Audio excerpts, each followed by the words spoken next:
జై తెలంగాణ కేసీఆర్ గారి నాయకత్వం జై తెలంగాణ జోహార్ తెలంగాణ మన వీరులకు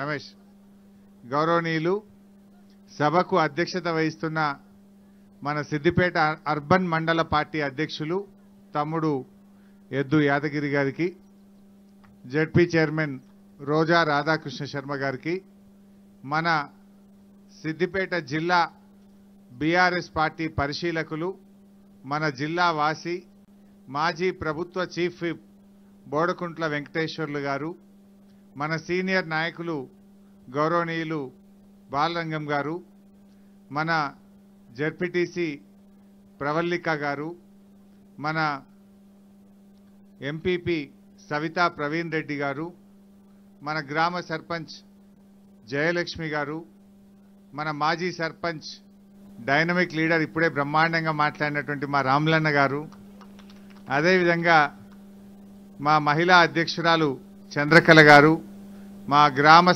మండల సమాఖ్య అధ్యక్షురాలు కోమల గారు మా వైస్ ఎంపీపీ అల్లం ఎల్లం గారు రైతు బంధు సమితి అధ్యక్షులు జనార్దన్ రెడ్డి గారు మా సర్పంచుల ఫోరం కమలాకర్ రావు గారు ఎంపీటీసీల ఫోరం మా శ్రీనివాస్ గౌడ్ గారు మా పిఏసిఎస్ చైర్మన్ మిట్టపల్లి శ్రీనివాస్ యాదవ్ గారు అదేవిధంగా మా సంతోష్ యాదవ్ ఉప సర్పంచ్ గారు మహేందర్ రెడ్డి మా విద్యార్థి యువజన విభాగ అధ్యక్షులు మహేందర్ రెడ్డి గారు అదేవిధంగా విద్యార్థి విభాగం నాయకులు నరేష్ గారు విజయ్ గారు శ్యామ్ గారు మా భూసాన్ శ్రీనివాస్ గారు అదేవిధంగా కనకమల్లేశం గారు మా మహేష్ గారు వర్మ గారు మా సుడా చైర్మన్ రవీందర్ రెడ్డి గారు పెద్దలు శ్రీనివాసరావు గారు మన సీనియర్ నాయకులు గౌరవనీయులు రైతు బంధు సమితి జిల్లా అధ్యక్షులు వంగా నాగిరెడ్డి అన్న గారు ఇంకా వేదిక మీద ఉన్న గౌరవ సర్పంచులు ఎంపీటీసీలు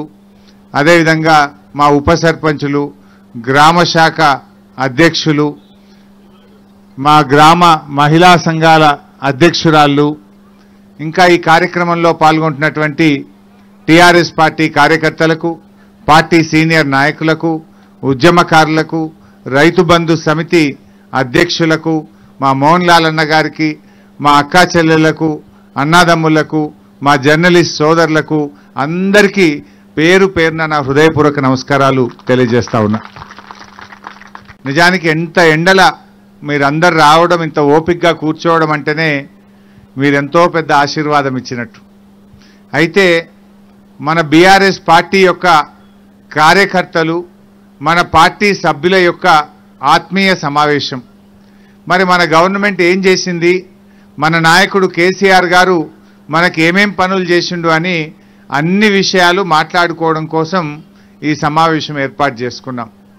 ఈ మధ్య కొంతమంది ఎన్నికలు దగ్గరకు వచ్చినాయని కాంగ్రెస్ పార్టీడో బీజేపీ పార్టీడో మన పార్టీ మీద నీలాప నిందలు వేస్తూ ఉన్నారు.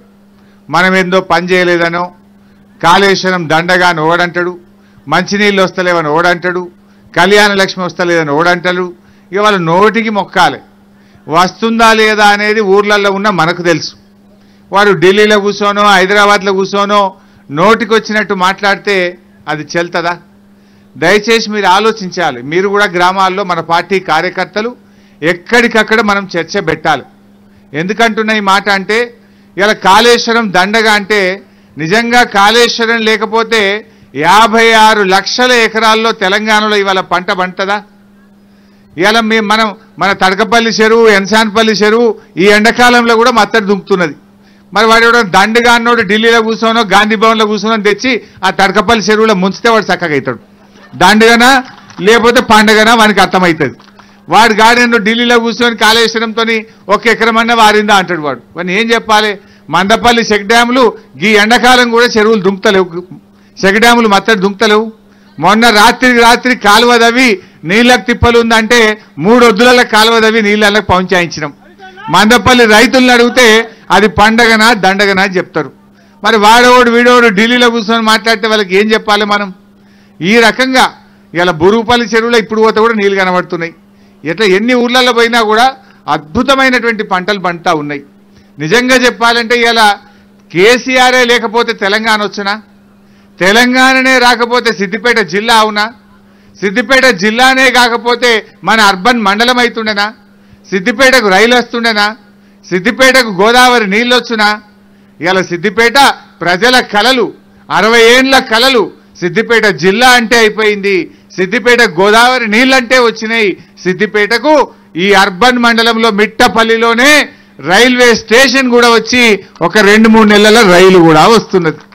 ఇవన్నీ జరిగినాయంటే నిజంగా కలలో అనుకున్నాం, ఉపన్యాసాల్లో విన్నాం, మాటల్లో విన్నాం, ఇవాళ కళ్ళ ముందు చూస్తున్నామంటే ఇది మన బీఆర్ఎస్ పార్టీ వల్ల, మన కేసీఆర్ వల్ల అని చెప్పుకోక తప్పదు.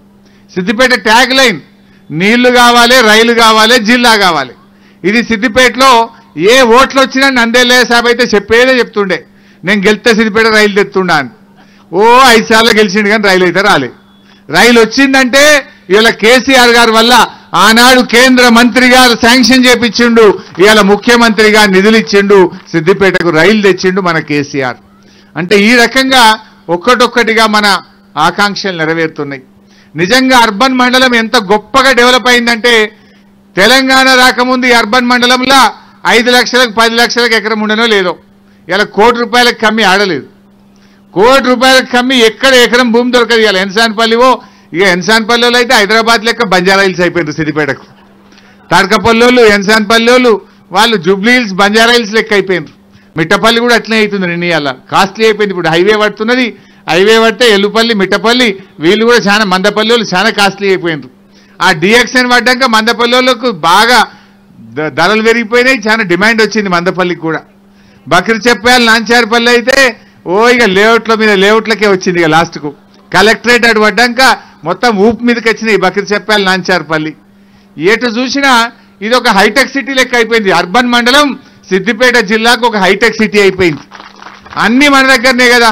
2 మెడికల్ కాలేజీలు వస్తే అర్బన్ మండలంలో ఉన్నాయి, ఐటీ టవర్ పడితే అర్బన్ మండలంలో ఉంది, టూరిజం హోటల్ వస్తే అర్బన్ మండలానికే వచ్చింది. ఇట్లా ఎన్ని చూసినా, ఎటు చూసినా మన అర్బన్ మండలం అద్భుతంగా ఇవాళ అభివృద్ధిలో ముందుకు పోతా ఉంది. ఇవాళ డిఎక్స్ఎన్ కంపెనీ కూడా మన అర్బన్ మండలం వచ్చింది. రెసిడెన్షియల్ స్కూళ్ళు ఇటు మిట్టపల్లిలోటి, అటు ఎన్సాన్పల్లి కాడ ఒక రెసిడెన్షియల్ స్కూళ్ళు వచ్చినాయి మనకు.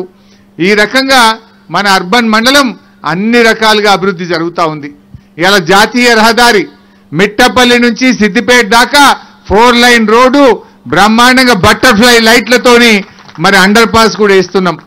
అమరవీరుల స్తూపం కాడ ఇబ్బంది అవుతుందని పైకెళ్ళి రాజీవ్ రహదారి, కిందికెళ్ళి మనం బయటకు సిద్దిపేటకు పోయేటట్టు అండర్ పాస్ సౌకర్యం కూడా ఈరోజు మన మిట్టపల్లి, నాంచార్పల్లి, బకరి చెప్పాలి, ఎల్లుపల్లి వాళ్ళకి లాభం అయ్యేటట్టు వాటిని కూడా మనం చేసుకుంటా ఉన్నాం. మన పొన్నాల గ్రామం ఇలా కలెక్టరేట్ వచ్చినాక పొన్నాల మొత్తం కూడా బ్రహ్మాండంగా ఏమొస్తున్నాయి, అక్కడ గేటెడ్ కమ్యూనిటీలు, అపార్ట్మెంట్లు, పొన్నాల గ్రామం ఇలా అద్భుతంగా ఇలా అభివృద్ధిలో ముందుకు పోతా ఉంది. సో సిద్దిపేట అనేది నాడు సిద్దిపేట అంటే కరువు ఉండే, ఇవాళ కల్పతరువు అయింది మన సిద్దిపేట. ఎంత పంట పండుతుందంటే వడ్లు మన తెలంగాణ రాకముందు మన సిద్దిపేట జిల్లాలో తిప్పి తిప్పి కొడితే మొత్తం ఒక ఏడాది మీద 30 కోట్ల రూపాయలు, 38 కోట్ల రూపాయల వడ్లు పండుతుండే. కానీ ఇవాళ దానికి 10 అంతలు 300కు పైగా 300 కోట్ల రూపాయల వడ్లు ఒక్క సిద్దిపేట నియోజకవర్గంలో పండుతా ఉన్నాయి. వటికనే పండుతాయా ఇన్ని వడ్లు? ఏమైనా మంత్రం వేస్తే పండుతాయా? లేదా అల్లావుద్దీన్ అద్భుత దీపం ఏమైనా ఉన్నదా? మ్యాజిక్ చేస్తే పండుతుందా? మన కేసీఆర్ అనే ఒక అద్భుత దీపం ఉన్నది. కేసీఆర్ గారు ఇవాళ 24 గంటల కరెంట్ ఇచ్చిండు, ఎకరానికి 10,000 రైతు బంధు ఇచ్చిండు, సకాలంలో ఎరువులు ఇచ్చిండు, కాళేశ్వరం నీళ్లు తెచ్చిండు, చెరువులు బాగా చేసిండు, పండిన ప్రతి గింజ తంటాలు లేకుండా కాంటా పెట్టిండు, ఊరూరికి ప్రతి గింజ కొన్నాడు గనక ఇవాళ ఇంత అద్భుతమైన పంట మన సిద్దిపేటలో పండుతా ఉంది. ఇవాళ ఒక్క సిద్దిపేట జిల్లా దాదాపు 1,500 కోట్ల రూపాయల వడ్లు ఈ యాసంగి పంటలో మనం కొనబోతా ఉన్నాం. మొత్తం తెలంగాణలో 27,000 కోట్ల రూపాయల వడ్లు ఒక్కొక్క సంవత్సరం పండుతా ఉన్నాయి. అంటే ఇది రైతును బలోపేతం చేసిండు మన కేసీఆర్. ఇవాళ రైతులు ఆత్మహత్యలు తగ్గినాయి, ఆకలి చావులు లేవు, ఎక్కడ కూడా అంబలి కేంద్రాలు, గంజి కేంద్రాలు లేవు, కడుపు నిండా అన్నం తినగలుగుతున్నారు మన రైతులంటే ఇవాళ మన కేసీఆర్ పుణ్యం. కేసీఆర్ గారు రైతు విలువ పెంచిండు కనుకనే ఇవాళ భూముల విలువలు పెరిగినాయి. వాటినే పెరిగినాయి భూముల విలువలు. ఇంతకుముందు కాంగ్రెస్ వాళ్ళ జమానాల 10 ఏళ్లలో ఎందుకో పెరగకపోయాయి? కేసీఆర్ వచ్చినాకనే భూముల ధరలు ఎందుకు పెరిగినాయి? అంటే కేసీఆర్ గారు రైతు కోసం పనిచేసిండు, రైతును బలోపేతం చేసిండు, రైతు గౌరవం కేసీఆర్ పెంచిండు కనుక ఇవాళ భూమి గౌరవం పెరిగింది, భూమికి ధర పెరిగింది. ఇది మన కేసీఆర్ గారు చేసినటువంటి కృషి వల్ల ఇవాళ జరుగుతూ ఉంది. ఇవాళ అందరూ కూడా ఆలోచించాలి. 9 ఏళ్ల కింద మన సిద్దిపేట ఎట్లుండే, ఇవాళ సిద్దిపేట ఎట్లా ఉన్నదనేది మీ అందరి కళ్ళ ముందు కూడా ఇవాళ స్పష్టంగా కనబడతా ఉంది. సో వీటన్నిటిని కూడా గమనించాలి, గ్రామాల్లో చర్చ పెట్టాలి. ఆనాడు మన పొన్నాలు ఎట్లుండే, ఇవాళ పొన్నాలు ఎంత అభివృద్ధి జరిగింది. ఇవాళ గాంధీగ్రామ్కేళ్ళి పొన్నాలకేళ్ళి ఎన్సాన్పల్లి దాకా బ్రహ్మాండంగా డబుల్ రోడ్ వేసుకొని తీసుకుపోతున్నాం. నాంచార్పల్లి బక్రిచెప్యాలకేళ్ళి నంగునూరుకేళ్ళి ఖాత దాకా అటు బ్రహ్మాండమైనటువంటి డబుల్ రోడ్ తీసుకుపోతున్నాం. ఇవాళ ఎన్సాన్పల్లికి 4 లైన్ రోడ్డు బటర్ఫ్లై లైట్లతోని ఎన్సాన్పల్లి దాకా అవుతున్నది. రేపో మాపో దాన్ని తడకపల్లి దాకా తీసుకుపోయే ప్రయత్నం చేస్తాం. మా తడకపల్లి సర్పంచ్ సాబ్ ఎన్సాన్పల్లి దాకా అయింది, మాకు కూడా 4 లైన్ కావాలంటున్నాడు మా గౌడ్ సాబ్. తప్పకుండా చేస్తాం. సో ఆ రకంగా ఒకటొక్కటిగా అన్ని కూడా చేసుకుంటున్నాం. ఇవాళ మందపల్లికి కూడా 3 దిక్కులకెళ్ళి రోడ్లు చేసుకోగలిగినాం మనం. ఈ రకంగా కమలాకరన్నకు ఇప్పటికే డివైడర్ అయింది.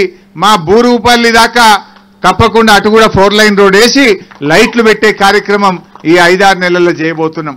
అంటే అసలు 9 ఏళ్ల కిందకి ఇప్పటికీ జమీన్ ఆస్మాన్ ఫరక్ అయిందా లేదా? ఏ విషయమన్నా చూడండి, కరెంటు విషయం కానీ, నీళ్ల విషయం కానీ, ఎరువుల విషయం కానీ, రైతు బంధు విషయం కానీ, ఏ రంగంలో చూసినా కూడా ఆనాటి కాంగ్రెస్ పాలనకు నేటి మన బీఆర్ఎస్ పాలనకు ఎక్కడన్నా పొంతన ఉందా అని నేను అడుగుతా ఉన్నా. ఇలా కేసీఆర్ గారు ఏం చేసిండ్రో మన అందరి కళ్ళ ముందు ఉన్నది. మన అభివృద్ధి తెరిచిన పుస్తకం లాంటిది. ఇంకా అమ్మాయి కూడా ఎంత మంచిగా చెప్పింది, కుర్రు అనుకుంటా. మొత్తం మన తెలంగాణ గవర్నమెంట్ మన కేసీఆర్ గారు ఏమేం చేస్తుండో ఒక్కొక్క పథకాన్ని అరటిపండు ఒలిచినంత గొప్పగా చెప్పింది అమ్మాయి. నాంచార్పల్లి అమ్మాయి చక్కగా మొత్తం ఉన్నట్టు చెప్పింది. అంటే మన అభివృద్ధి ఒక తెరిచిన పుస్తకం లాగా ప్రతి ఒక్కరి అనుభవంలో ఉంది. కేసీఆర్ గారి పథకం అందని ఇల్లున్నదా? ఆసరా పెన్షన్ బీడీ కార్మికులకు ఇచ్చే, భర్త చనిపోయినా ఇచ్చే, భర్త వదిలిపెట్టినా ఇచ్చే, మన ముసలోళ్ళకు కూడా ఇచ్చే. ఎక్కడనున్నాయా ఇంత మంచిగా? నాటి 200 పెన్షన్ ఎక్కడా, నేటి 2000 రూపాయల పెన్షన్ ఎక్కడా? ఒక్కసారి మీరు ఆలోచించండి.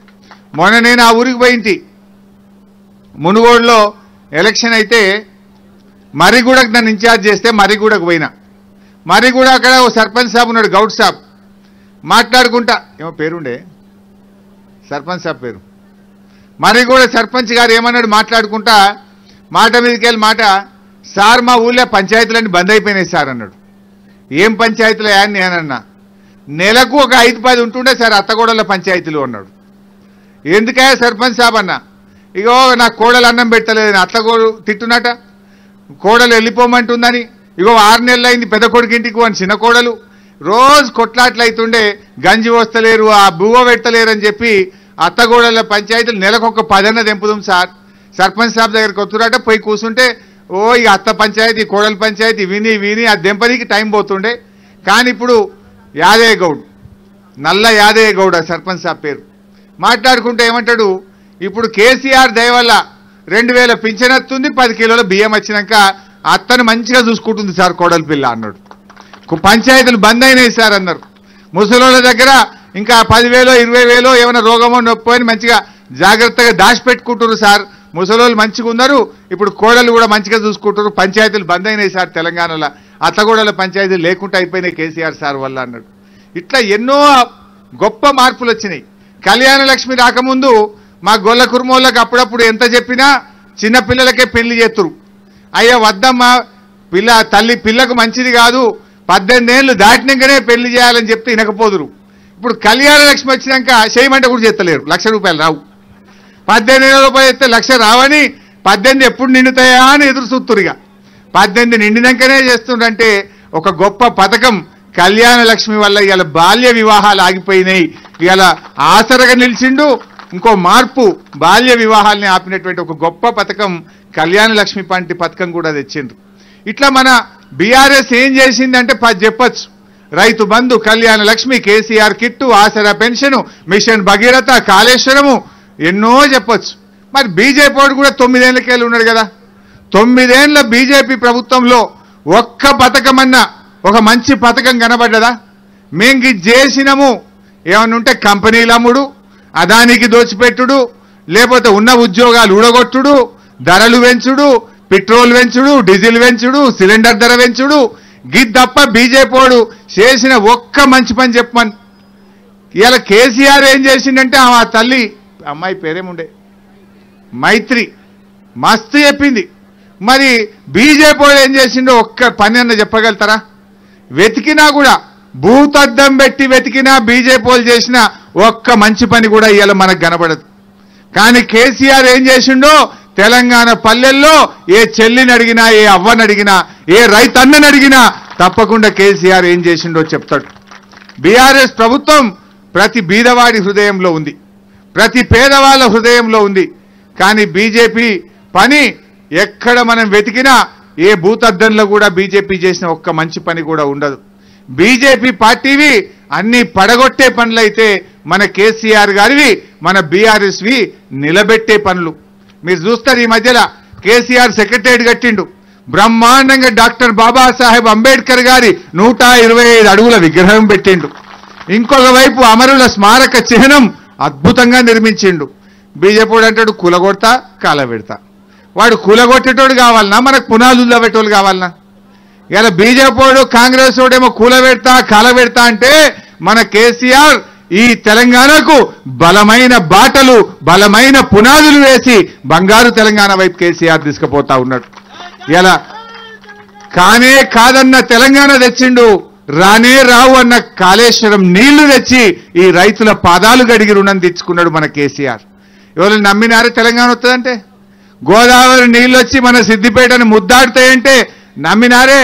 బతికుండగా చూస్తామా ఇవి వస్తాయంటవా అన్నారు. ఇవాళ మిట్టపల్లి చెరువులకు, ఎల్లుపల్లి చెరువులకు ఇక నీళ్లు జాలుపోయి చేపలు పట్టుకుంటూ కష్టమవుతుంది అంటారు. మొన్న నాకు తడకపల్లి వాళ్ళు, ఎన్సాన్పల్లి వాళ్ళు కలిసిండ్రు. ఏం చేయాలి సార్, ఎండాకాలం కూడా చెరువు మత్తడి దుంకుతుంది, మేము మాకు ముదిరాజులకు చేపలు పడదామంటే కష్టమవుతుంది, అవి అడుక్కుపోతున్నాయి, కొర్రమట్టలు దొరుకుతలేవు సార్, నీళ్లు కమ్మి చేయి అంటారు. ఒకప్పుడేమో నీళ్లు లేవు, బతుకమ్మ పండుగ వచ్చిందంటే మిట్టపల్లి కాడ బతుకమ్మలు వేయాలంటే అప్పుడున్న మా సర్పంచ్ సాబ్ రాములన్న గిట్ట ఓ బొందదవి అట్లా ట్యాంకర్తో నీళ్లు వస్తే బతుకమ్మలు వేసినాం. ఇప్పుడే ఆడికి వచ్చిందంటే నీళ్ళు ఎక్కువైనాయి సార్, చేపలు దొరుకుతలేవు, నీళ్లు కమ్మి చేయి అంటారు. అంటే ఎట్లున్న సిద్దిపేట ఎట్లయింది, ఎట్లున్న తెలంగాణ ఎట్లయిందో ఇది మన కళ్ళ ముందు కనబడతలేదా అని నేను అంటా ఉన్నా.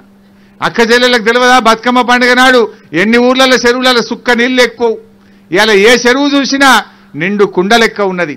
ఎండాకాలమైనా వానకాలమైనా చలికాలమైనా నిండు కుండలాగా ఇలా చెరువులు ఉన్నాయంటే అది కాళేశ్వరం వల్ల, మన కేసీఆర్ వల్ల అని చెప్పుకోవచ్చు. బీజేపీ చేసింది వాళ్ళు ఎంతసేపు నేను ఇందాకన్నట్టు కేసీఆర్ గారిదేమో మన ప్రభుత్వందేమో కడదామనే ప్రభుత్వం, బీజేపీ వాళ్ళదేమో పడగొడదామనే ప్రభుత్వం. 9 ఏళ్ల బీజేపీ హయాములో ఇప్పటి వరకు 8 ప్రభుత్వాలను కూలగొట్టిండ్రు. ఎమ్మెల్యేలను కొనుడు, కేసులు పెట్టుడు, ఇన్కమ్ ట్యాక్సులు, ఈడీలు దాడులు పెట్టుడు, ప్రభుత్వాలని పడగొట్టుడు. 8 ప్రభుత్వాలను ఇప్పటిదాకా పడగొట్టిండ్రు. రూపాయి విలువ తగ్గిపోయి డాలర్కు 80 రూపాయలకు మన విలువ పడిపోయినటువంటి పరిస్థితి బీజేపీ వల్ల. బీజేపీ వాళ్లకు వాళ్ళ స్పీచ్లు రండి, బండి సంజయ్ మాట్లాడితే అన్ని బూతులే. బీజేపీ వాళ్ళకు బూతుల మీద ప్రేమ తప్ప రైతుల మీద ప్రేమ లేదు.